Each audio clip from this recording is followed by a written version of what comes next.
સમાચાર અમદાવાદથી સામે આવ્યા છે। અમદાવાદની સિલ્વર ઓક યુનિવર્સિટીમાં CYSSની ટીમ દ્વારા આવેદનપત્ર પાઠવવામાં આવ્યું છે। ત્યારે CYSSના નેતાઓએ કોલેજની બહાર નારા લગાવ્યા હતા।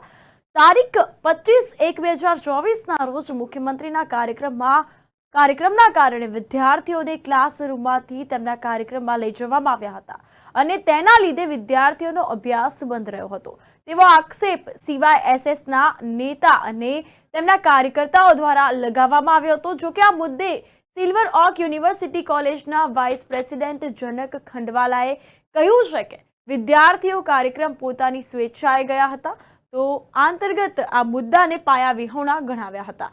શું છે સમગ્ર મામલો જોઈએ આ ખાસ રિપોર્ટમાં। CYSS દ્વારા અત્યારે આંદોલન કરવામાં આવી રહ્યું છે। આપણી સાથે અહીંયાના જે સ્ટુડન્ટ નેતાઓ છે તે જોડાયા છે। શું નામ છે આપનું? યાત્રિક પટેલ। યાત્રિક, જે રીતે અત્યારે આંદોલન કરવામાં આવી રહ્યું છે શું છે સમગ્ર ઘટના? 25/1/2024ને રોજ મુખ્યમંત્રી અહીંયા આવ્યા હતા ત્યારે વિદ્યાર્થીઓને આગલા દિવસે કોઈ પરિપત્રમાં જાણ કરેલી નહોતી કે આવી તેમને સભામાં લઈ જવામાં આવશે અને એમને ચાલુ ક્લાસે ઊભા કરીને ને ત્યાં આગળ પ્રોગ્રામમાં લઈ જવામાં આવ્યા હતા। એટલે મતલબ એમ કે વિદ્યાર્થીઓના ભવિષ્ય સાથે છેડા કરવામાં આવે છે। રાજકીય પ્રોગ્રામના લીધે વિદ્યાર્થીઓનું જે ભણતર બગડી ગયું છે ખૂબ નિંદનીય બાબત છે। આપણે જોઈ રહ્યા છીએ દિવસે ને દિવસે ગુજરાતમાં જે શિક્ષણની સ્થિતિ કથળી રહી છે એના ઉપર સરકાર કોઈ પગલાં લેતી નથી અને સરકારી જે પાર્ટીની છે ભારતીય જનતા પાર્ટીની એમના જ પ્રોગ્રામોમાં છે ને વિદ્યાર્થીઓને લઈ જવામાં આવી રહ્યા છે એ ખૂબ જ નિંદનીય બાબત છે। એના માટે અમે આજે અહીંયા આવેદનપત્ર આપવા આવ્યા છીએ।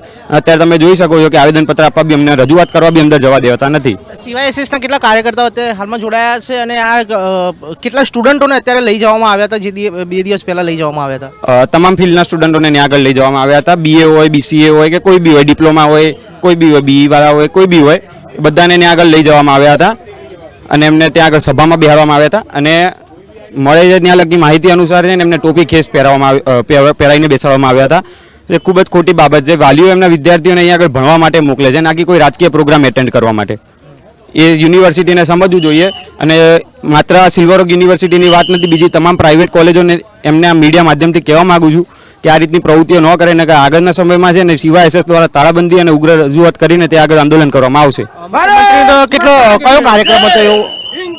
મુખ્યમંત્રીનો કાર્યક્રમ એ હતો। આઈ થિંક એ લોકો અહીંયા આગળ છે ને મળતી માહિતી અનુસાર એ અંદર કોઈ લોકાર્પણ કરવા આવ્યા હતા કોઈ બિલ્ડિંગનું, તેના માટે આવ્યા હતા અને પછી ત્યાંથી અહીંયા આગળ સભા યોજાઈ હતી। આ પાર્કિંગ પ્લોટમાં તમે જોઈ શકો છો, પાર્કિંગ પ્લોટ અહીંયા આગળ જ છે, ત્યાં આગળ સભા યોજાઈ હતી। બધા વિદ્યાર્થીઓને ત્યાં આગળ લઈ જવામાં આવ્યા હતા।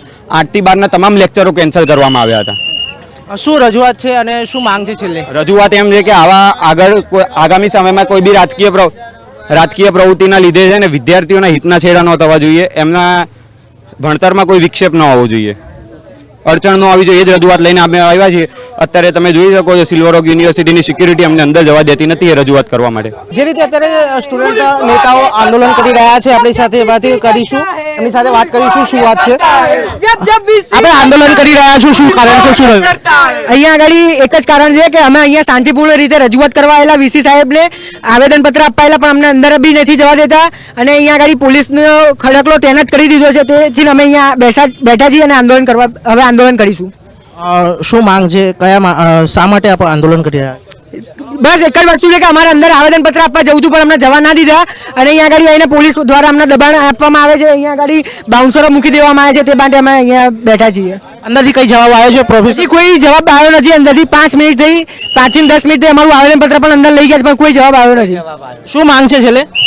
માંગ એ જ છે કે આ રીતની રાજકીય પ્રવૃત્તિઓ થાય એમાં વિદ્યાર્થીઓના હિત સાથે છેડા ન થવા જોઈએ, એમને ચાલુ ક્લાસરૂમથી ઉપાડીને બહાર ન મૂકવા જોઈએ કે કોઈની સભામાં ન બેસાડવા જોઈએ। એમને વાલીઓ એમને છે ને ભણવા માટે મોકલે છે ના કે રાજકીય પ્રવૃત્તિઓ એટેન્ડ કરવા માટે। અત્યારે આ તમે જોયું તમારા સમક્ષ જ સિક્યુરિટી દ્વારા સિલ્વર ઓકની કેવો વ્યવહાર કરવામાં આવી રહ્યો છે અમારા સાથે।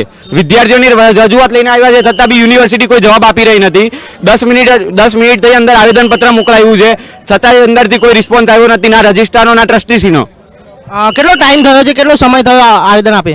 10 મિનિટ થઈ ગઈ છે, અંદર આવેદન લઈ ગયા છે, હજી લગી કોઈ જવાબ આવ્યો નથી અંદરથી। ચોક્કસ આપ શું કહેશો જે રીતે અત્યારે આપ ધરણા ઉપર બેઠા છો, શું કહેશો? રાજકીય રેલી અને રાજકીય પ્રવૃત્તિના લીધે સ્ટુડન્ટોને આપણે લઈ જવામાં આવ્યા છે। શિક્ષણમાંથી રાજકારણ આપણે દૂર કરવાની મારી માંગ છે અને બધા વિદ્યાર્થીઓને આપણા શિક્ષણમાંથી રાજકારણ દૂર કરવાની માંગ છે મારી. જવાબ આવ્યો નથી યુનિવર્સિટી દ્વારા, શું કહેશો? 10 મિનિટથી અમે આવેદનપત્ર અંદર આપ્યું છે અને રજૂઆત કરી છે, પણ યદિ કોઈ અમને શાંતિથી જવાબ નથી આપ્યો. અમે અહીંયા શાંતિથી રજૂઆત કરવા આવ્યા હતા, તો બી વીસી દ્વારા અને યુનિવર્સિટી દ્વારા પોલીસનો કાફલો તૈનાત કરવામાં આવ્યો છે. અને મારે ખાલી એટલી જ માંગ હતી કે અમારું જે રાજકારણ છે એ યદિ દૂર કરવામાં આવે, વિદ્યાર્થીઓ છેડા બંધ કરવામાં આવે, તો બી અહીંયા પ્રાઇવેટ યુનિવર્સિટીઓ નથી ગણતા. અને મને એટલી ખાતરી હતી કે પ્રાઇવેટ સિટીમાં શું આપણા જે ભાજપના જે નૃત્યો છે એમને બેસાડવામાં આવે છે, જેથી કરીને અમારો કોઈ સ્ટુડન્ટો જોડે છેડા જ કરવાનું છે. એમને બીજી કોઈ એમની જો પ્રવૃત્તિ છે જ નહીં રાજકીય.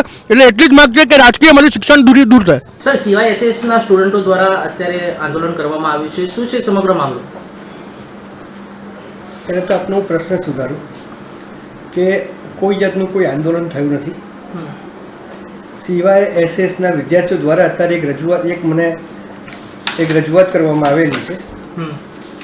એ રજૂઆતમાં એમણે એવું લખેલું છે કે ભાઈ રાજકીય વ્યક્તિની મુલાકાતથી, એટલે સૌપ્રથમ તો આ પત્ર લખનાર વ્યક્તિને ખબર જ નથી કે આટલા મોટા વ્યક્તિ અથવા તો જે ગુજરાત રાજ્યના બંધારણીય પદ ઉપર બિરાજમાન હોય એ વ્યક્તિ રાજકીય વ્યક્તિ ના કહેવાય. સૌપ્રથમ તો મુલાકાત હતી એ ગુજરાત રાજ્યના માનનીય મુખ્યમંત્રીશ્રીની મુલાકાત હતી, એટલે કોઈ રાજકીય મુલાકાત નથી. પહેલી વસ્તુ એ કહ્યું. એટલે તમારી આ જે વ્યક્તિએ લેટર લખ્યો છે એ પોતાની માહિતીમાં થોડો સુધારો કરે, પોતાના નોલેજમાં થોડો સુધારો કરે. બીજી વસ્તુ કે માનનીય મુખ્યમંત્રી શ્રી સિલ્વર ઓક યુનિવર્સિટીમાં આવ્યા. એ સિલ્વર ઓક યુનિવર્સિટી અને સિલ્વર ઓક યુનિવર્સિટીમાં ભણતા વિદ્યાર્થીઓ માટે એક ગૌરવની વસ્તુ છે. કારણ કે આટલા મોટા બંધારણીય પદ ઉપર જ્યારે કોઈ વ્યક્તિ બિરાજમાન હોય ત્યારે આવી વ્યક્તિ અમારી યુનિવર્સિટીમાં વિદ્યાર્થીઓ માટે બનાવેલ રિક્રિએશનલ સેન્ટર અને યુનિવર્સિટી ભવનના લોકાર્પણ માટે આવતા હોય ત્યારે તો ખરેખર એ ખૂબ જ આનંદ, ઉત્સાહ અને ગૌરવની વાત છે. મુખ્યમંત્રી શ્રી સિલ્વર ઓક યુનિવર્સિટીમાં વિદ્યાર્થી રિક્રિએશનલ સેન્ટર, લાઇબ્રેરી અને યુનિવર્સિટી ભવનનું લોકાર્પણ કરવા માટે અમારી વિનંતી ઉપર આવ્યા હતા. બીજી વાત રહી કે વિદ્યાર્થીઓનું વાતાવરણ ડિસ્ટર્બ થયું, શૈક્ષણિક બગડ્યું છે, એમને જબરદસ્તી લઈ ગયા છે. તો એમાં હું આપને કહેવા માગું છું કે માનનીય મુખ્યમંત્રીશ્રી અને માનનીય પ્રધાનમંત્રીશ્રી જ્યારે આખા ભારત દેશની અંદર જે નવા મતદાતા છે કે જેઓ આગામી લોકસભાની ચૂંટણી થવાની છે તેમાં તેઓ જે પહેલી વખત મત આપવાના છે તેવા મતદાતાઓને ડાયરેક્ટ સંબોધન કરવાનું હતું. એટલે માનનીય પ્રધાનમંત્રી શ્રી મોદીજી તરફથી પણ આવા વિદ્યાર્થીઓને એક ગાઈડન્સ મળ્યું. એના માટે પણ હું પ્રધાનમંત્રીશ્રીનો આભારી છું. અને આ વિદ્યાર્થીઓ, તમામ વિદ્યાર્થીઓ વોલેન્ટરી પોતાની મરજીથી માનનીય પ્રધાનમંત્રીશ્રીનું ગાઈડન્સ સાંભળવા માટે અને મુખ્યમંત્રીશ્રી માટે ગયા હતા, જેની નોંધ લેવી. સર, એક છેલ્લો પ્રશ્ન એ છે કે એ લોકોનું કહેવું એમ છે કે ચાલુ કોલેજની અંદર સ્ટુડન્ટોને દરેક ફેકલ્ટીઝના લઈ જવામાં આવ્યા હતા. કેટલું હકીકત છે, શું હકીકત છે? ચાલુ કોલેજ એટલે તમને કહું કે વિદ્યાર્થીઓને કોલેજમાં હતા, તમને કહું, અને મુખ્યમંત્રીશ્રી આવ્યા, પ્રધાનમંત્રીશ્રીનો પ્રોગ્રામ છે, ત્યારે દરેકને ઇન્ફોર્મેશન આપવામાં આવી કે ભાઈ આ રીતનો પ્રોગ્રામ છે, જે લોકોને જોડાવવું હોય એ લોકો જોડાઈ શકે છે. પ્રોગ્રામ પત્યા પછી 1 કલાકનો પ્રોગ્રામ છે, એના પછી કોલેજ ચાલુ છે. એટલે દરેક વ્યક્તિએ પોતાનું ગૌરવ સમજ્યું કે ભાઈ પ્રધાનમંત્રીશ્રીની સ્પીચ સાંભળવાનો અવસર યુનિવર્સિટી અમને પ્રદાન કર્યો છે. એટલા માટે ઘણા વિદ્યાર્થીઓએ અમને સ્પેશિયલ રૂબરૂમાં આવી અને અમારો આભાર માન્યો છે કે ભાઈ અમને ડાયરેક્ટલી પ્રધાનમંત્રીશ્રીનું સ્પીચ સાંભળવાની અમને તક મળી છે.